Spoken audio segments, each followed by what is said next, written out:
The morning sun cast long shadows across Air Force Base as Colonel Sarah Martinez walked through the hangar, her boots echoing against the concrete floor. At 52, she moved with the practiced efficiency of someone who had spent 3 decades in military service, yet few people stopped to acknowledge her presence. To most, she was just another officer doing paperwork, managing schedules, and keeping the administrative side of things running smoothly. Sarah had grown accustomed to being invisible. In a world dominated by fighter pilots and their larger-than-life personalities, she had carved out her niche in the less glamorous but equally critical field of aircraft systems and emergency protocols. Her office was tucked away in a corner of the base, filled with technical manuals, computer screens displaying flight data, and walls covered with charts showing aircraft maintenance schedules and safety procedures. The irony wasn't lost on her. 28 years ago, she had been one of the first women to complete advanced fighter pilot training, graduating second in her class with skills that impressed even the most skeptical instructors. She could handle an F-16 like it was an extension of her own body, pulling G-forces that would make seasoned pilots dizzy and executing maneuvers that seemed to defy physics. Her instructors had called her a natural, predicting a brilliant career in combat aviation. But life had other plans. A training accident during her 3rd year of active duty had damaged her inner ear, affecting her balance just enough to disqualify her from flight status. The injury was minor by medical standards, but in the unforgiving world of military aviation, minor was still too much. One day she was soaring through clouds at Mach speeds, and the next she was grounded permanently. Most pilots in her situation would have left the service, unable to bear the constant reminder of what they had lost. Sarah chose differently. She threw herself into learning every aspect of aircraft operations from the ground up. She studied hydraulic systems until she could diagnose problems by sound alone. She memorized electrical schematics for every aircraft in the Air Force inventory. She became an expert in emergency procedures, understanding not just what pilots should do in crisis situations, but why those procedures worked and how they could be improved. Over the years, Sarah had quietly revolutionized several aspects of Air Force operations. She had redesigned emergency checklists that had saved dozens of lives. She had identified design flaws in aircraft systems that manufacturers had overlooked for years. She had developed training protocols that had reduced pilot error rates by 30%. Yet her contributions remained largely unrecognized, buried in technical reports that few people bothered to read. The younger officers on base knew her as the woman who could fix any problem, answer any technical question, and somehow always knew exactly which regulation applied to any given situation. They respected her knowledge, but saw her as part of the furniture, someone who had always been there and always would be. The older officers remembered when she had been a pilot, but most assumed she had washed out due to lack of skill rather than a medical condition beyond her control. Sarah had long ago stopped correcting these assumptions. She found purpose in her work, even if others didn't fully appreciate its importance. Every time a pilot returned safely from a mission, she knew that her systems, her procedures, and her protocols had played a part in that success. It wasn't the glory of aerial combat, but it was meaningful work that made a real difference. On this particular morning, Sarah was reviewing maintenance reports when her assistant, Lieutenant James, knocked on her door. Was a recent graduate from the Air Force Academy, bright and eager, but still learning the ropes of military life. He had been assigned to work with Sarah 6 months ago and had quickly developed enormous respect for her expertise. "Colonel Martinez, we've got an unusual situation developing," said, his voice carrying a note of concern. "Tower just received a distress call from a training flight that was supposed to be routine." Sarah looked up from her computer screen, immediately shifting into crisis mode. "What kind of distress?" F-22 Raptor, call sign Ghost 7. Pilot reported multiple system failures about 40 minutes into what should have been a standard navigation exercise. He's lost most of his primary flight displays, and his backup systems are acting erratically. Sarah was already reaching for her headset as continued his briefing. "Who's the pilot?" "Captain Stone, sir. She's relatively new to the F-22, transferred in from F-16s about 8 months ago."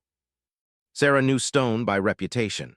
She was a talented pilot with excellent technical scores, but like most fighter pilots, she had been trained to rely heavily on her aircraft's sophisticated computer systems. The F-22 was one of the most advanced fighters ever built. packed with technology that could do things automatically that would have required split-second manual calculations in earlier aircraft. "Put me through to the tower," Sarah said, slipping on her headset. Within seconds, she was listening to the live communication between Captain Stone and the control tower. Stone's voice came through clearly, professional, but with an undercurrent of stress that Sarah's trained ear immediately picked up. "Tower, Ghost 7. I've now lost my primary navigation display completely. Backup nav is showing conflicting information with my compass readings. Request vector to nearest suitable landing field." The tower controller's response was textbook perfect, but revealed the limitations of standard protocol. "Ghost 7, Tower. We show you approximately 60 miles northeast of. Turn left heading 270, maintain current altitude. We're working on getting you a precision approach." Sarah frowned as she listened. The controller was doing everything by the book, but she could hear something in Stone's voice that suggested the situation was more complex than it appeared. Years of studying crisis situations had taught her to listen for the subtle cues that indicated when standard procedures might not be enough. "Pull up the maintenance logs for that aircraft," she said, her fingers already flying across her keyboard to access the F-22's technical specifications. "I want to know everything that's been done to that plane in the last 30 days. As worked at his computer, Sarah continued listening to the radio traffic. Stone was reporting additional system failures now, each one making her situation more precarious. The aircraft's fly-by-wire flight control system was still functioning, but several of the backup systems that pilots relied on for situational awareness were either offline or providing contradictory information. "Colonel, I've got those maintenance logs," said, his screen displaying a detailed history of work performed on the aircraft. "Looks like they've been chasing an intermittent electrical problem for the past 3 weeks. Multiple components have been replaced, but the fault keeps recurring." Sarah studied the maintenance records, her experienced eye immediately spotting a pattern that the technicians had missed. "Look at the dates and times of these failures," she said, pointing to specific entries. "They're not random. There's a correlation with flight duration and G-load stress." She grabbed her phone and dialed the number for the base's chief maintenance officer. "Chief, this is Colonel Martinez. I need you to pull the wiring harness specifications for the F-22s that came off the production line in late 2018. I think we've got a manufacturing defect that's only showing up under specific stress conditions." While she waited for that information, Sarah continued monitoring Stone's situation. The pilot was now reporting that her fuel quantity indicators were also malfunctioning, making it impossible to accurately determine how much flying time she had left. This was rapidly becoming a life-or-death situation. "Tower, Ghost 7. I'm going to need to declare an emergency. I've got multiple system failures and I can't trust most of my instruments. Request immediate vectors for emergency landing." Sarah made a decision that would have surprised anyone who thought they knew her. She picked up the direct line to the tower and identified herself. "Tower, this is Colonel Martinez. I'm going to need to speak directly with Ghost 7. There was a brief pause before the tower controller responded. "Colonel Martinez, we have the situation under control. Ghost 7 is being vectored for emergency landing." "Negative, Tower. Patch me through to Ghost 7 immediately. I have critical technical information that could affect her survival." The authority in Sarah's voice brooked no argument. Within seconds, she was speaking directly to Captain Stone. "Ghost 7, this is Colonel Martinez. I've been analyzing your aircraft's maintenance history, and I believe I know what's causing your system failures. I need you to tell me exactly what your attitude indicator is showing right now." Stone's voice came back immediately. "Colonel Martinez, attitude indicator shows wings level, but my seat of the pants feeling says I'm in about a 10-degree left bank. The two sensations don't match." "That's exactly what I expected," Sarah replied, her mind racing through the technical implications. "Captain Stone, you're dealing with a cascading failure in your aircraft's electrical systems that's causing false readings in multiple instruments. Your attitude indicator is lying to you, and if you trust it, you're going to fly into the ground."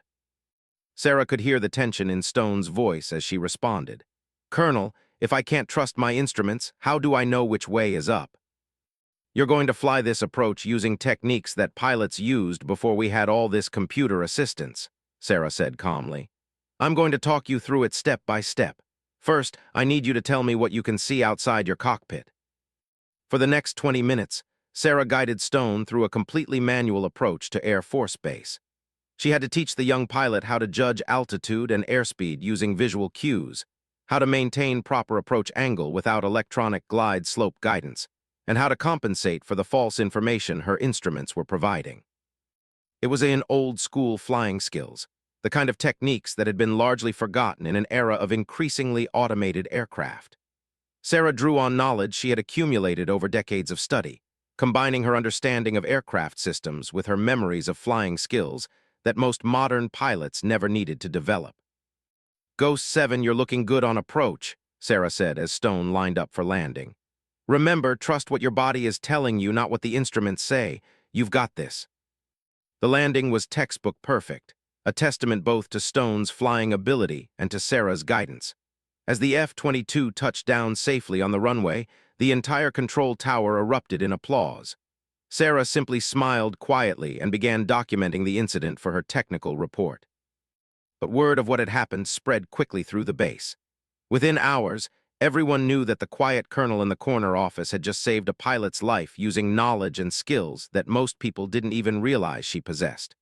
For the first time in years, people were looking at Sarah Martinez with new eyes, beginning to understand that there was far more to her story than they had ever imagined. The incident with Ghost 7 was just the beginning.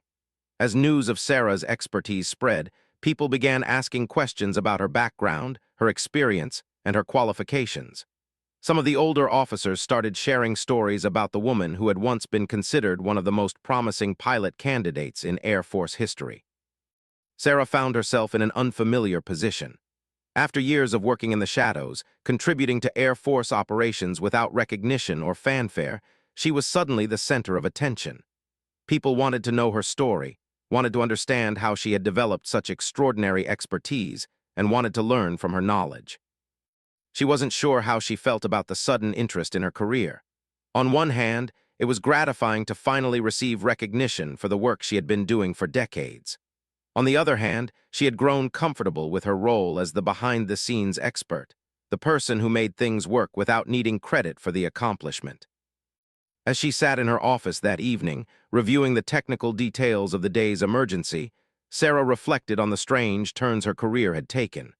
She had started as a pilot, been forced to reinvent herself as a technical expert, and now found herself thrust into a spotlight she had never sought. The distress signal from Ghost 7 had revealed something that had been hidden for years, not just to others but perhaps to herself as well. She was more than just a competent officer doing her job. She was someone whose knowledge and experience could mean the difference between life and death, between mission success and failure. Tomorrow would bring new challenges, new questions, and new opportunities to use her expertise. For the first time in years, Sarah Martinez was looking forward to seeing what would come next. The morning after the Ghost 7 incident brought an unexpected visitor to Sarah's office. General Hammond, the base commander, stood in the doorway with an expression that Sarah couldn't quite read. At 58, Hammond was known throughout the Air Force as a no-nonsense leader who had risen through the ranks during an era when women had to work twice as hard to earn half the recognition. "Colonel Martinez, do you have a few minutes?" Hammond asked, stepping into the office without waiting for an answer. "I think we need to talk." Sarah stood immediately, recognizing the serious tone in her commander's voice. "Of course, General, please have a seat." Hammond closed the door behind her and settled into the chair across from Sarah's desk. For a long moment, she simply studied Sarah with the calculating gaze of someone trying to solve a complex problem. "Yesterday's incident with Captain Stone has raised some interesting questions," Hammond began. "I've been reading through your personnel file, and I'm finding some rather remarkable things that somehow got buried over the years." Sarah felt a familiar knot forming in her stomach. She had hoped that her moment of visibility would pass quickly, allowing her to return to her comfortable role in the background. But Hammond's presence suggested that wasn't going to happen. "I'm not sure what you mean, General," Sarah said carefully. Hammond opened a thick folder she had brought with her. "Let me read you something from your flight training records. Cadet Martinez demonstrates exceptional situational awareness and technical proficiency. Her ability to improvise solutions to complex problems under pressure is remarkable. Recommend for advanced tactical training." That was written by Colonel James, who trained some of the best pilots in Air Force history. Sarah remained silent, unsure where this conversation was heading. Then there's this, Hammond continued, flipping through the file. A commendation from your squadron commander at Air Force Base. Lieutenant Martinez successfully executed a landing after complete engine failure during a training exercise. Her quick thinking and superior flying skills prevented the loss of a $12 million aircraft and potentially saved civilian lives on the ground. The memories came flooding back. Sarah remembered that day vividly, the sudden silence when her F-16's engine quit at 8,000 feet, the controlled panic as she ran through emergency procedures while looking for a suitable place to land. She had managed to glide the powerless aircraft to a small airfield, touching down with barely 50 feet of runway to spare. "General, that was a long time ago," Sarah said quietly. "Not that long," Hammond replied. "The point is, Colonel Martinez, you had the makings of an exceptional pilot. Your training records read like a textbook example of what we want in our aviators. So I have to ask, what happened? How did someone with your qualifications end up buried in a desk job that doesn't even begin to utilize your capabilities?" Sarah took a deep breath, preparing to tell a story she had shared with very few people over the years. Inner ear damage from a training accident, medically disqualified from flight status. End of story. "That's the official version," Hammond said. "But I've done some digging. The medical board that reviewed your case noted that your condition was borderline. You could have appealed their decision, fought for a waiver, requested reassignment to transport aircraft where the balance issues wouldn't have been as critical. Instead, you accepted their ruling without challenge. Why?" The question hung in the air between them. Sarah had asked herself the same thing countless times over the years, and she had never been entirely satisfied with her own answers. "I suppose I thought it was easier to accept reality and move on rather than fight a battle I might not win," she said finally. Hammond leaned back in her chair, her expression thoughtful. "Or maybe you were dealing with something that had nothing to do with your medical condition. I've seen it before, Colonel. Talented people who get knocked down and decide it's safer to stay down than risk getting knocked down again." The observation hit closer to home than Sarah was comfortable admitting. The truth was more complicated than a simple medical disqualification. The accident that had damaged her inner ear had been caused by another pilot's mistake during a formation training exercise. She had been forced to eject from her aircraft when her squadron mate had lost situational awareness and nearly collided with her in midair. The physical injuries from the ejection had been relatively minor, but the psychological impact had been more significant. For weeks afterward, Sarah had found herself second-guessing every decision, wondering if she could trust herself in high-stress situations. When the medical board had ruled her unfit for flight duty, part of her had been almost relieved to have the decision taken out of her hands. "The past is the past, General," Sarah said. "I've built a good career in technical operations. I'm satisfied with where I am." "Are you?" Hammond asked pointedly. "Because yesterday, when you were talking Captain Stone through that emergency landing, you sounded like anything but a satisfied desk officer. You sounded like a pilot who remembered what it felt like to fly." Before Sarah could respond, Lieutenant knocked on the door. "Excuse me, Colonel Martinez, but we've got another situation developing." Hammond gestured for to continue. "What kind of situation, Lieutenant?" "We've got a flight of 4 F-35s returning from a training mission, and the lead aircraft is reporting some kind of electronic warfare interference. They're experiencing intermittent communications blackouts and navigation system glitches." Sarah was immediately alert. "How long have they been experiencing these problems?" "Started about 20 minutes ago, sir. They're currently about 100 miles south of the base, trying to maintain formation and navigate back to." Hammond stood up, her command presence taking over.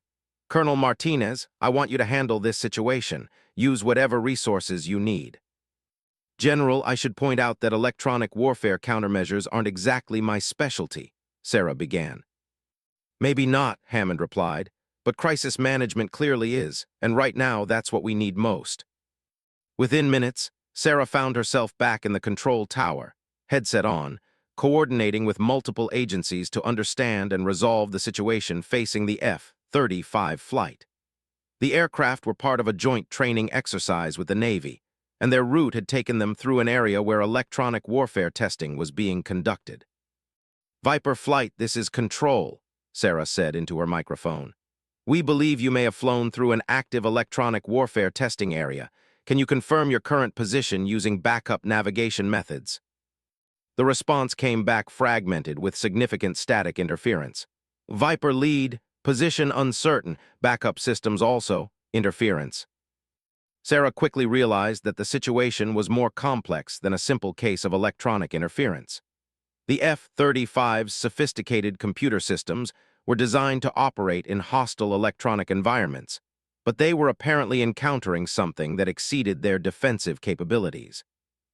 Get me the test schedule for the electronic warfare range, she ordered. I need to know exactly what kind of systems are active out there right now. While worked on that information, Sarah began coordinating with the Navy controllers who were overseeing the electronic warfare testing. What she discovered was troubling. The Navy was testing a new type of electronic warfare system that operated on frequencies very close to those used by Air Force navigation systems. Colonel Martinez, came a voice from the Navy liaison officer, we're showing some anomalous readings from our test equipment. It's possible there's been some kind of frequency bleed over that's affecting your aircraft. Sarah felt a chill as she realized the implications. The F-35 pilots were flying essentially blind, unable to trust their instruments and unable to communicate reliably with ground control. In clear weather with good visibility, this would be a manageable problem. But the weather reports showed a storm system moving into the area, which would reduce visibility and make visual navigation much more difficult. Viper Lead, this is Colonel Martinez at Control. I need you to immediately turn to heading 090 and begin a gradual descent to 8,000 feet. Do not rely on your navigation displays for this maneuver. The response was barely audible through the static. Colonel Martinez, unable to comply, navigation systems showing conflicting information. Sarah realized she was facing a more complex version of the problem she had solved with Captain Stone the day before. But this time, she had 4 aircraft in trouble instead of 1, and the electronic interference was making communication much more difficult. Patch me through to the Navy test controller. I need them to shut down their electronic warfare systems immediately. Colonel, they're saying they can't shut down right away. The test equipment needs to be powered down gradually or it could damage the systems. Tell them they've got 5 minutes to figure out how to shut it down safely, or I'm going to recommend that their entire program be suspended pending a safety investigation.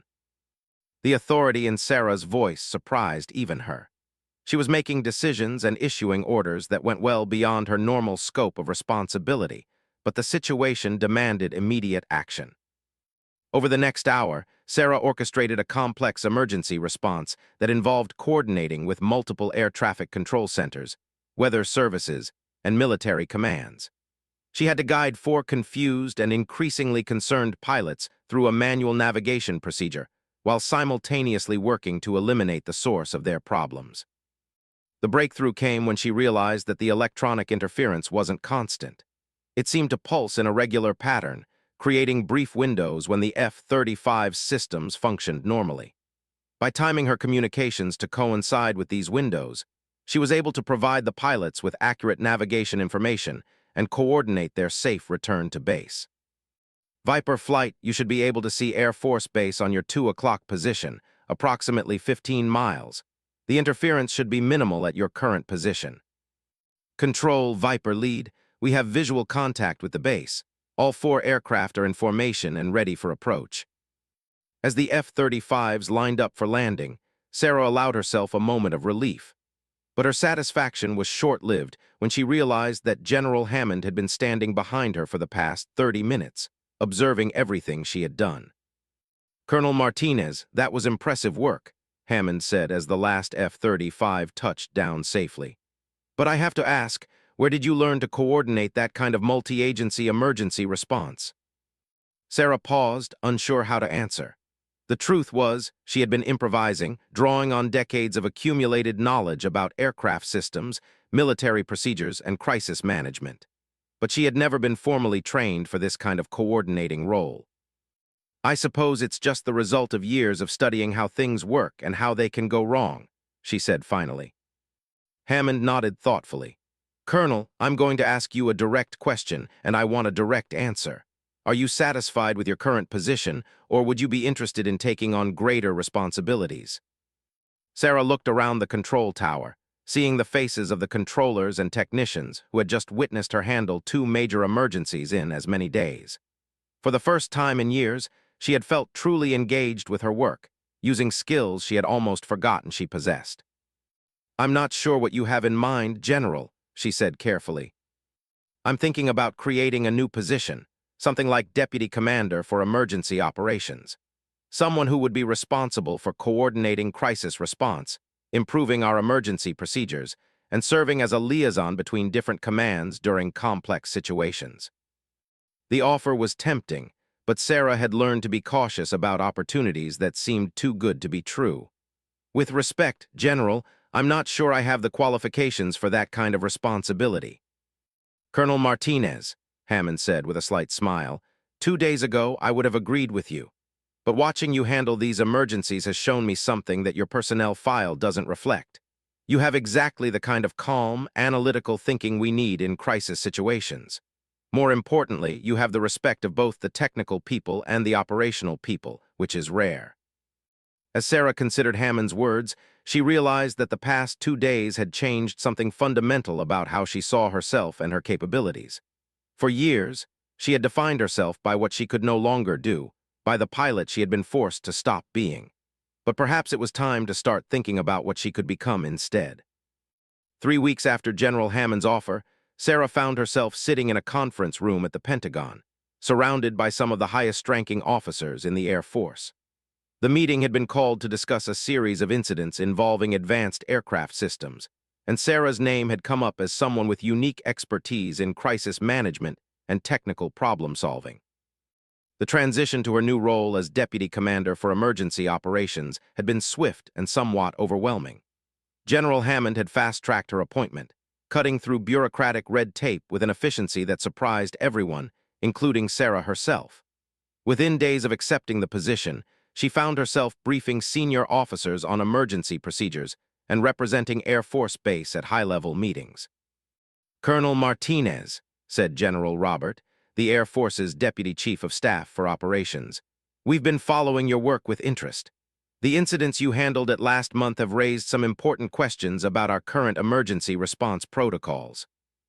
Sarah nodded, maintaining her composure despite the intimidating setting. Around the table sat generals whose names she had only seen in Air Force publications, officers who made decisions that affected thousands of personnel and billions of dollars in equipment. The common thread in both incidents was the failure of multiple redundant systems, Sarah replied. In the case of the F-22, we had a cascading electrical failure that caused false readings in critical flight instruments. With the F-35s, we had external electronic interference that overwhelmed the aircraft's defensive systems. Both situations required manual intervention and old-school flying techniques that many of our current pilots haven't been trained in. General Torres, the Air Force's chief acquisition officer, leaned forward. Are you suggesting that our most advanced aircraft are somehow less safe than older models? Not less safe, but potentially more vulnerable to certain types of failures, Sarah clarified. Modern aircraft have incredible capabilities, but they're also more dependent on complex computer systems. When those systems fail or provide false information, pilots who have been trained to rely on automation can find themselves in very difficult situations. The discussion that followed revealed a pattern that had been developing across the Air Force for several years. As aircraft became more sophisticated, pilots were spending less time learning basic flying skills and more time learning to manage computer systems. This shift had improved overall safety and mission effectiveness, but it had also created vulnerabilities that weren't immediately apparent. Colonel Martinez, said General Stephen, the Air Force Chief of Staff, based on your analysis, what would you recommend we do about this problem? Sarah had been preparing for this question since receiving the meeting invitation. I believe we need to develop a comprehensive training program that combines modern systems management with traditional flying skills. Pilots need to know how to fly their aircraft manually when the computers fail, and they need regular practice with these skills. That sounds expensive and time-consuming, observed General Torres. Our training programs are already stretched to capacity. The cost of additional training is minimal compared to the cost of losing aircraft and pilots, Sarah replied. More importantly, the skills I'm talking about don't just help in emergency situations. Pilots who understand how their aircraft actually fly, not just how to manage the computer systems, are better pilots in all conditions. The meeting continued for another hour, with Sarah fielding questions about technical specifications, training requirements, and implementation timelines. She was surprised by how naturally the discussion flowed, how easily she was able to articulate complex concepts to an audience of senior leaders who came from very different backgrounds. As the meeting concluded, General asked her to remain behind. "Colonel Martinez, I'm impressed by your presentation today. General Hammond spoke very highly of your work, but I wanted to hear from you directly." "Thank you, sir. I appreciate the opportunity to contribute to these discussions." Stood up and walked to the window, looking out at the Pentagon's courtyard. "I've been in the Air Force for 34 years, and I've seen a lot of changes. Some have been positive, some less so. One thing I've learned is that the most valuable officers are often the ones who combine technical expertise with operational experience." He turned back to face Sarah. "Your background is unusual, Colonel. Most technical experts haven't flown combat aircraft, and most pilots don't have your depth of systems knowledge. That combination could be very valuable to the Air Force." Sarah sensed that was building up to something significant. "I'm honored by your confidence, sir. I'm considering recommending you for a new position that's being created at Air Force Headquarters, Director of Flight Safety and Emergency Procedures. It would involve overseeing safety protocols for the entire Air Force, developing new training standards, and investigating major incidents involving our most advanced aircraft." The offer was staggering in its scope and responsibility. Sarah would be moving from managing emergency responses at a single base to influencing safety procedures for the entire Air Force. It was the kind of position that could define the rest of her career. "Sir, I'm flattered, but I have to ask whether I have the necessary qualifications for that level of responsibility." Smiled. "Colonel, 3 months ago I would have said no. Your personnel file showed a competent officer doing good work in a technical role, but nothing that suggested exceptional capabilities. Then the incidents had happened, and suddenly we're hearing about an officer who can solve problems that stump our best technical people." He paused, considering his words carefully. Sometimes the most important qualifications aren't the ones that show up in official records. Sometimes what matters most is the ability to think clearly under pressure, to see patterns that others miss, and to lead people through crisis situations. You've demonstrated all of those qualities. Before Sarah could respond, continued, "But I want you to understand what this position would really involve. You wouldn't just be writing procedures and conducting inspections. You'd be the person we call when something goes seriously wrong with our most expensive and complex aircraft. You'd be responsible for figuring out what happened and making sure it doesn't happen again." The weight of that responsibility was sobering. Sarah thought about the pilots she had helped over the past few weeks, about the split-second decisions that had meant the difference between safe landings and catastrophic crashes. The idea of being responsible for the safety of all Air Force pilots was both exciting and terrifying. "How much time do I have to consider this offer?" she asked. "Take a few days to think about it," replied. "But I should mention that if you accept, you'd be promoted to full colonel and transferred to Washington within 6 weeks. That evening, Sarah found herself walking the halls of the Pentagon, trying to process everything that had happened. 6 months ago, she had been a largely unknown technical officer at a single Air Force base. Now she was being offered a position that would make her one of the most influential safety experts in the entire military. Her phone buzzed with a text message from Lieutenant Backat. "Colonel, thought you'd want to know that Captain Stone stopped by today. She said she's been telling everyone about how you saved her life, and she wanted to make sure you knew how much it meant to her." The message reminded Sarah of why she had chosen to stay in the Air Force after her flying career ended. It wasn't about personal recognition or career advancement. It was about making sure that other people could do their jobs safely and effectively, about using her knowledge and experience to protect the pilots who were still able to do what she could no longer do. The next morning brought another surprise. Sarah was having breakfast in the Pentagon cafeteria when a woman approached her table.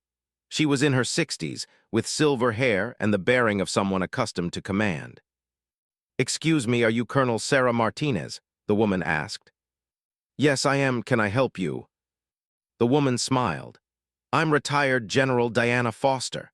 I commanded the 388th Fighter Wing about 15 years ago, and I remember reading some reports you submitted about emergency procedures. Your work impressed me then, and I've been following your recent activities with great interest. Sarah recognized the name.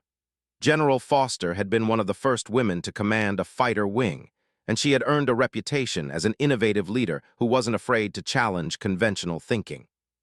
Please sit down, Sarah said, gesturing to the empty chair at her table. Foster sat down and studied Sarah with sharp, intelligent eyes. I hear you're being considered for the Director of Flight Safety position. Word travels fast around here, Sarah observed. It does indeed. I want to tell you something that I think you should hear before you make your decision. Foster paused, choosing her words carefully. 20 years ago, I was offered a similar position, overseeing safety and training for a major command. I turned it down because I thought it would be a career dead end, a place where former pilots went to fade away gracefully.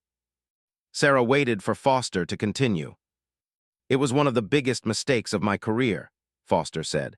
I stayed in operational commands, eventually made general, had what most people would consider a successful career.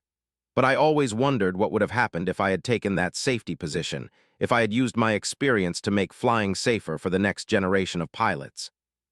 Foster leaned forward. Colonel Martinez, I've read about what you did at. You saved lives by applying knowledge that most people didn't even know you possessed. The Director of Flight Safety position would give you the opportunity to do that on a much larger scale. But it would also mean giving up any hope of returning to operational flying, Sarah said. Foster smiled sadly. Colonel, I've been where you are. I know what it's like to lose something you loved and spend years trying to figure out who you are without it. But at some point, you have to ask yourself whether you're going to define yourself by what you've lost or by what you can still contribute. The conversation with Foster stayed with Sarah for the rest of the day. That evening, she called General Hammond to discuss the Pentagon offer. Sarah, I have to tell you I'm not surprised by this offer, Hammond said. What you've accomplished in just a few weeks here has been remarkable, but I also want you to know that whatever you decide, you'll have my full support. What would you do in my position? Sarah asked. Hammond was quiet for a moment. I think you already know what you want to do. The question is whether you're ready to stop looking backward and start looking forward. That night, Sarah sat in her hotel room, writing in the journal she had kept sporadically over the years. She wrote about her fears and hopes, about the career she had planned and the one she had actually lived, about the pilots she might be able to help, and the responsibilities she would be accepting. By morning, she had made her decision. 6 months into her new role as Director of Flight Safety and Emergency Procedures, Sarah Martinez faced the biggest challenge of her career.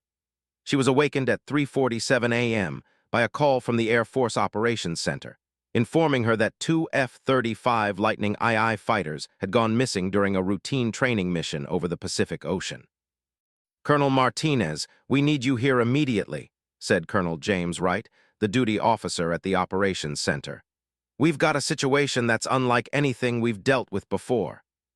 Sarah was already reaching for her clothes as she spoke. What's the status of the missing aircraft?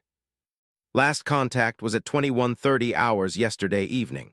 They were conducting a night navigation exercise about 200 miles west of Point.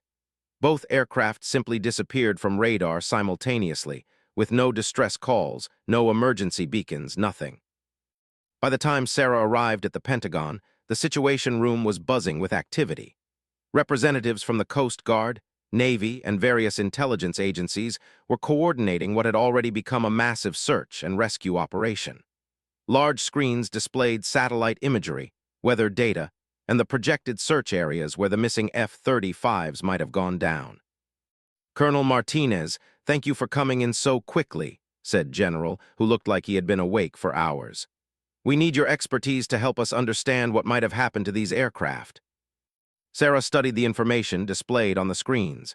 The missing pilots were Captain Lisa and Captain, both experienced aviators with excellent safety records. Their aircraft had been recently serviced and showed no signs of mechanical problems before takeoff. What was the weather like in their operating area? Sarah asked. Clear skies, good visibility, minimal winds, replied the meteorologist on duty. Weather was not a factor. Sarah frowned. In her experience, when two aircraft disappeared simultaneously without any distress signals, it usually indicated either a sudden catastrophic event or some kind of systemic problem that affected both planes at the same time. I need to see the maintenance records for both aircraft, their flight plans, and any communications they had with ground control, she said. As the information was assembled, Sarah began to see a pattern that troubled her. Both F-35s had been equipped with new software updates that had been installed just days before the mission. The updates were designed to improve the aircraft's stealth capabilities and electronic warfare systems. Has anyone else experienced problems with these software updates? She asked the technical representative from Martin, the F-35's manufacturer. Not that we're aware of, the representative replied. The updates have been installed on over 200 aircraft with no reported issues. But Sarah's instincts told her that the software updates were somehow connected to the disappearance. She had learned over the years to trust her gut feelings about technical problems, especially when conventional explanations didn't fit the available evidence. I want to speak with the last air traffic controller who had contact with the missing aircraft, she said. Within minutes, she was on a secure video call with Staff Sergeant Kelly, the controller who had been working the night shift at Point Air Force Base. Sergeant, can you tell me exactly what happened during your last contact with the missing aircraft? Sarah asked. Appeared nervous but answered clearly. Ma'am, they checked in on schedule at 21:25 hours, reported normal flight operations, and were given clearance to continue their navigation exercise. That was the last transmission we received. Was there anything unusual about their voices? Any indication of problems or concerns? No, ma'am, they sounded completely normal. Captain even made a joke about the weather being too nice for a challenging training mission. Sarah thanked and ended the call, but something about the conversation bothered her. She had noticed a slight hesitation in his voice when she asked about unusual circumstances. I want to review the actual audio recordings of those final transmissions, she told the operations center staff. As she listened to the recordings through high-quality headphones, Sarah heard what had missed. In the background of Captain's final transmission, there was a very faint electronic tone, barely audible but definitely present. It was the kind of sound that might indicate a system malfunction or interference. Can we enhance this audio to isolate that background tone? She asked the technicians. The enhanced audio revealed something alarming. The tone matched the frequency signature of the F-35's radar warning system, which meant that both aircraft had detected some kind of threat just before they disappeared. This changes everything, Sarah said. They didn't just disappear, they detected something that caused them to take evasive action. General looked up from a briefing document he had been reading. What kind of threat could cause two F-35s to disappear without sending a distress signal? Sarah had been asking herself the same question. The F-35 was one of the most advanced fighters ever built, equipped with sophisticated defensive systems and stealth technology that made it nearly invisible to most radar systems. For both aircraft to disappear simultaneously suggested they had encountered something that overwhelmed their defensive capabilities. General, I need to ask a sensitive question, Sarah said. Are there any classified military exercises or weapons testing going on in that area? His expression became guarded. Why do you ask? Because the radar warning tone suggests they detected an active threat, something that was actively tracking or targeting them. If they took evasive action and went into full stealth mode, it might explain why we lost all contact. The room fell silent as the implications of Sarah's analysis became clear. If the missing pilots had detected a threat and activated their aircraft's full stealth capabilities, they would have shut down all external communications and radar transponders, making themselves invisible not just to potential enemies, but to friendly forces as well. Colonel Martinez, are you suggesting that our missing pilots might still be alive but unable to communicate? Asked Colonel Wright. It's possible. The F-35 stealth mode is designed to make the aircraft undetectable even to our own systems. If they're flying in radio silence and avoiding radar coverage, we might not be able to find them even if they're still airborne. General made a decision that would later prove crucial. Colonel Martinez, I want you to take charge of the technical investigation. Work with our intelligence people to figure out what these pilots might have detected and develop a plan for reestablishing contact. Over the next 18 hours, Sarah coordinated a complex investigation that involved satellite surveillance, signals intelligence, and detailed analysis of the F-35's capabilities in stealth mode. What she discovered was both encouraging and troubling. The encouraging news was that both aircraft carried enough fuel to remain airborne for up to 6 hours in emergency conservation mode. If the pilots were still alive and flying, they would have had to land somewhere by now, but they might have found a suitable airfield and be waiting for safe conditions to reestablish contact. The troubling news came from intelligence analysis of the area where the aircraft had disappeared. Satellite imagery showed the presence of an unidentified submarine in the vicinity, and signals intelligence had detected unusual electronic emissions that matched the profile of advanced anti-aircraft systems. Colonel Martinez, said CIA analyst Michael Foster, who had been brought in to assist with the investigation, we believe the submarine was conducting some kind of electronic warfare test. It's possible your pilots detected this activity and interpreted it as a hostile threat. Sarah studied the intelligence reports with growing concern. If they detected what they thought was enemy activity, they would have followed standard protocols for avoiding engagement. That means flying to a predetermined safe area and waiting for instructions. Where would that safe area be? Asked General. Sarah consulted her maps and flight procedures manuals. There are 3 possible locations where they might have gone: 2 small airfields in Alaska and 1 emergency landing strip on a remote island. All are within their fuel range if they immediately turned toward safety after detecting the threat. The search and rescue operation was immediately redirected to these new target areas.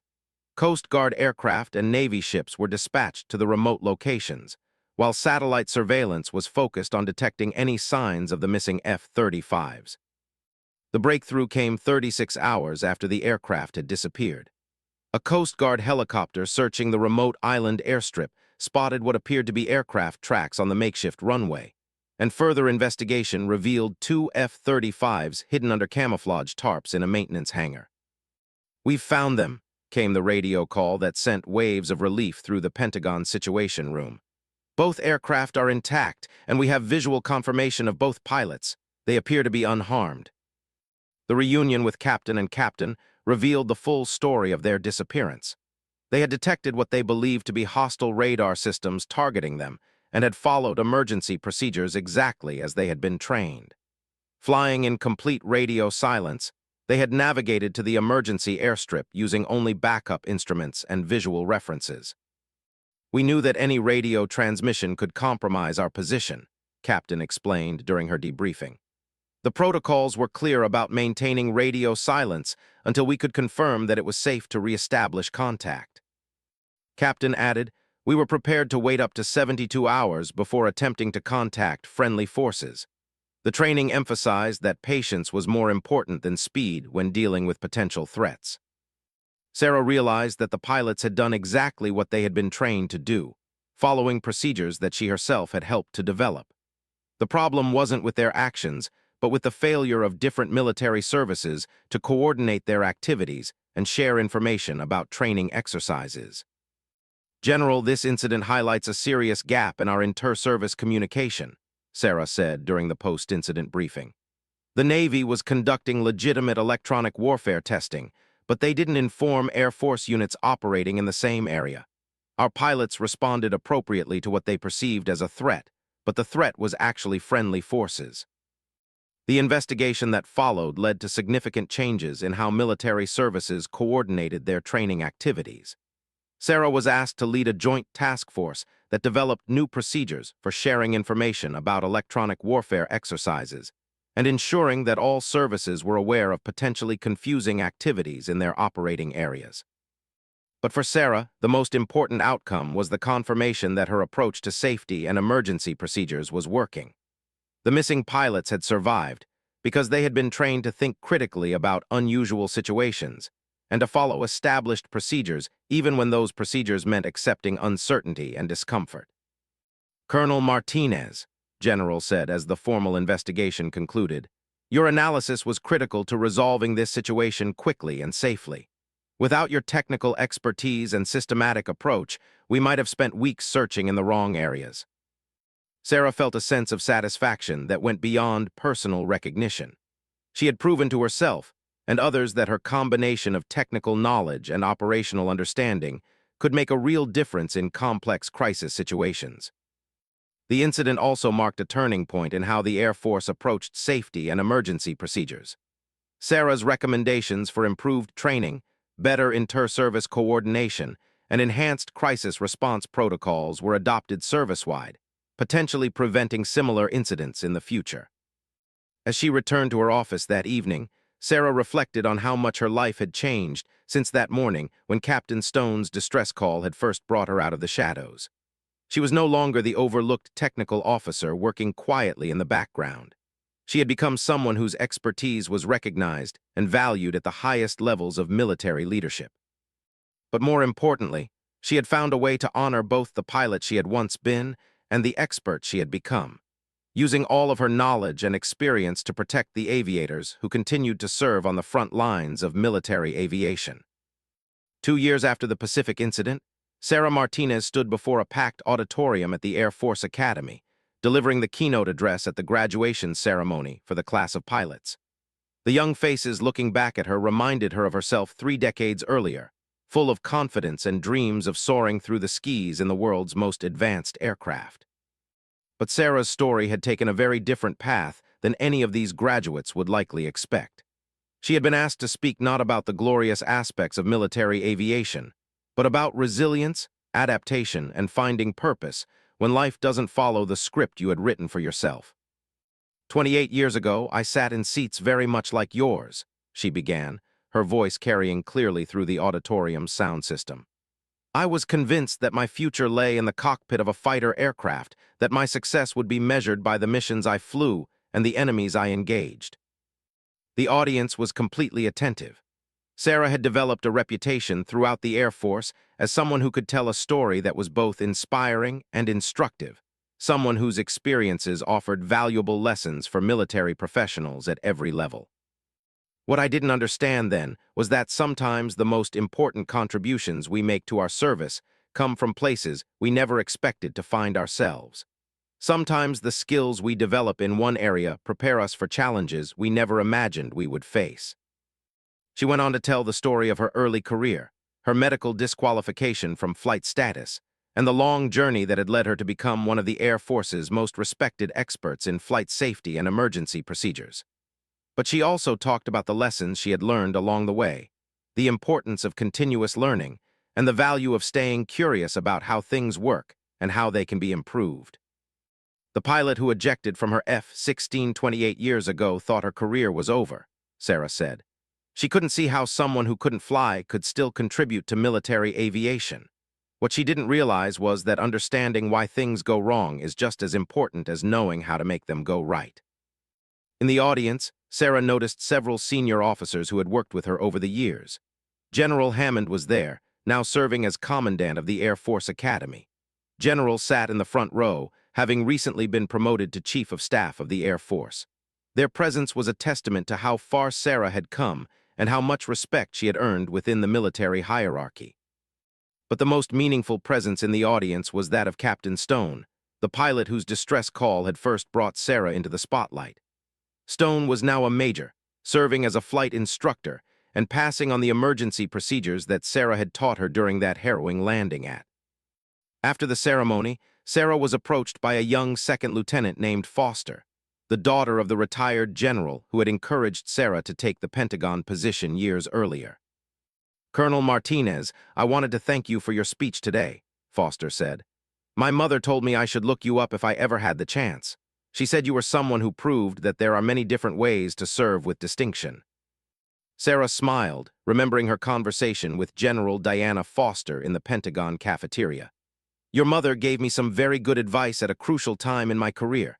I hope I've been able to live up to her expectations." "More than that, ma'am. She says you've become everything she hoped you would when she encouraged you to take that safety position. You've saved more pilots' lives than most people who flew combat missions."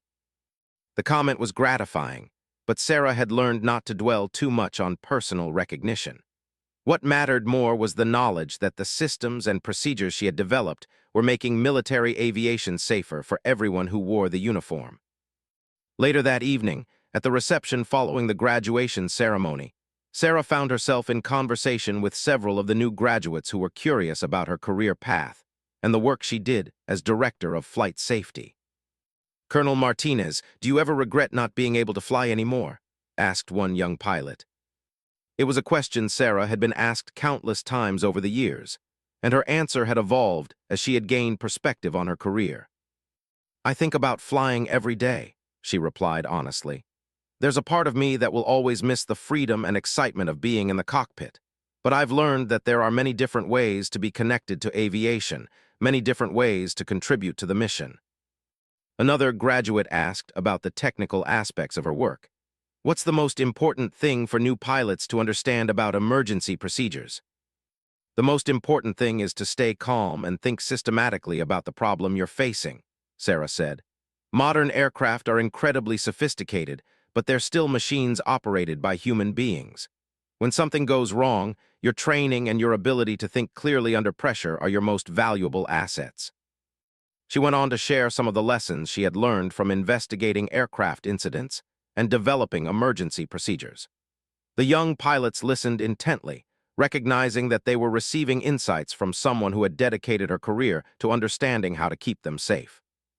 As the evening progressed, Sarah was approached by General, who had something important to discuss with her. "Sarah, I have some news that I think will interest you," he said, drawing her aside from the crowd. "The President has signed legislation creating a new joint position, Director of Military Aviation Safety, reporting directly to the Secretary of Defense. It would involve overseeing safety procedures for all military services, not just the Air Force." Sarah was intrigued, but also somewhat apprehensive. "That sounds like an enormous responsibility." "It is," agreed, "but it's also an opportunity to apply everything you've learned on a much broader scale. The Navy and Army are dealing with many of the same issues we've faced in the Air Force, and they could benefit from your expertise." The offer represented the pinnacle of what Sarah could achieve in her field, a position that would make her the most influential military aviation safety expert in the world. But it would also mean leaving the Air Force, the service that had been her home for over 3 decades. "General, I'm honored by the confidence you're showing in me, but I need to think about whether I'm ready to leave the Air Force," Sarah said. Nodded understandingly. "Take your time with the decision, but I want you to know that this position was created specifically because of the work you've done. The other services have been watching what we've accomplished in Air Force safety, and they want to benefit from those improvements." That night in her quarters at the Air Force Academy, Sarah reflected on the journey that had brought her to this point. She thought about the young pilot who had been devastated by her medical disqualification, convinced that her military career was effectively over. She thought about the years of quiet work in technical positions, learning and growing without recognition or fanfare. She also thought about the pilots she had helped over the years, the lives that had been saved by the procedures she had developed, and the incidents that had been prevented by the training programs she had designed. Her contribution to military aviation had been different from what she had originally planned, but it had been no less significant. The next morning, Sarah took a walk around the Air Force Academy campus, visiting some of the places that held special meaning for her. She stopped by the memorial wall where the names of Air Force personnel killed in action were inscribed, including several pilots who had died in accidents that might have been preventable with better safety procedures. She also visited the flight line where cadets received their initial pilot training, watching young people take their first steps toward careers in military aviation. Some of them would go on to fly combat missions, others would find themselves in support roles, and a few might face the kind of career-altering challenges that Sarah had experienced. As she watched the training aircraft take off and land, Sarah realized that her decision about the Pentagon position had already been made. She had spent her career learning that the most important contributions often came from unexpected places, and this new role represented an opportunity to help even more people than she had been able to reach in the Air Force alone. That afternoon, she called General to accept the position as Director of Military Aviation Safety.